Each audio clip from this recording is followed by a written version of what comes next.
వేకా jewellers వెలలేని Vaibhogam తరుగులేని నమ్మకం. ఇప్పుడు మన కాకినాడలో డిసెంబర్ 5న ఘనంగా ప్రారంభం కాబోతోంది గోల్డ్ అండ్ డైమండ్ ఆభరణాల వేదిక.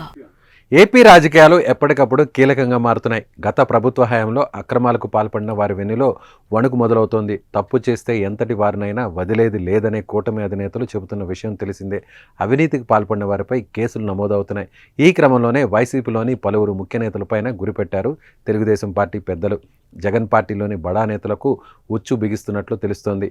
ఆ డీటెయిల్స్ ఏంటో చూద్దాం.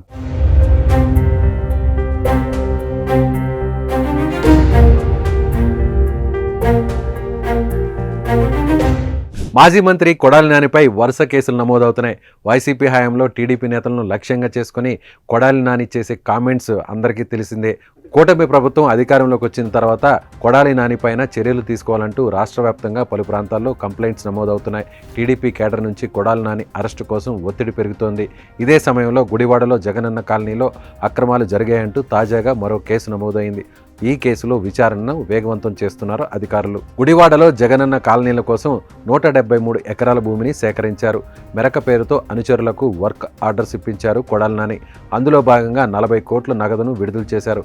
కానీ ఈ పనులకు కేవలం 6 నుంచి 7 కోట్ల మేర నిధులను వినియోగించినట్లు దర్యాప్తులో తేలింది. అలా తనకు కావలసిన వాళ్లకు అప్పగించిన పనుల్లో 30 నుంచి 33 కోట్ల వరకు స్వాహా చేసినట్లుగా కొడాలి నాని పైన ఫిర్యాదులు వచ్చాయి.